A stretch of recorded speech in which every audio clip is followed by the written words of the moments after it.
नमस्कार। आज हामी नेत्रतर्पणको बारेमा केही कुरा गर्नेछौँ। यो अहिले हामीले बनाउँदै गरेको चाहिँ त्रिफला क्वाथ हो।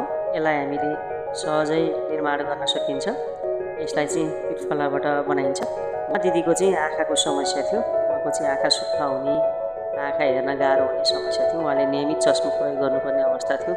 अहिले हामीले यो गर्दै गरेको चाहिँ त्रिफला क्वाथले पहिले हामीले नेत्रतर्पण गर्छौँ। त्रिफला क्वाथले राम्ररी आँखा सफा गर्ने गर्छौँ, जसले गर्दाखेरि आँखाभित्र भएको फोहोर मैलाहरू निस्कने गर्छ र आँखाको अस्मोटिक प्रेसर, जसलाई हामी अप्टिक प्रेसर भन्छौँ, अप्टिक प्रेसर ब्यालेन्स गर्नलाई पनि यो त्रिफला क्वाथले एकदमै हेल्प गर्ने भएको कारणले पहिले हामी नेत्रतर्पण गर्नुभन्दा पहिले यसरी चाहिँ आँखामा बिस्तारै बिस्तारै दुवै साइडमा सफा गर्छौँ र यसरी सफा गरिसके पछाडि चाहिँ हामीले नेत्रतर्पणको लागि प्रोसेस गर्छौँ।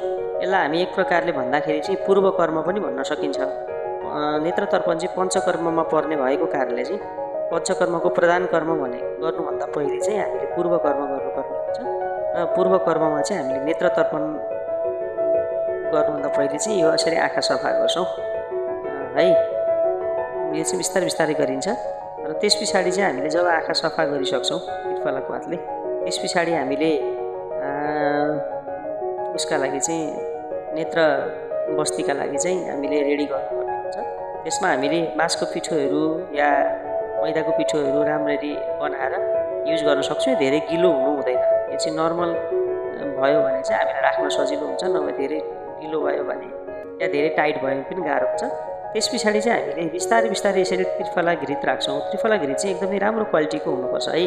जुन पाए त्यही खालको त्रिफला घृतहरू प्रयोग नगर्नु होला, नभए फेरि आँखामा अलिकति नराम्रो असर पनि पर्न सक्छ।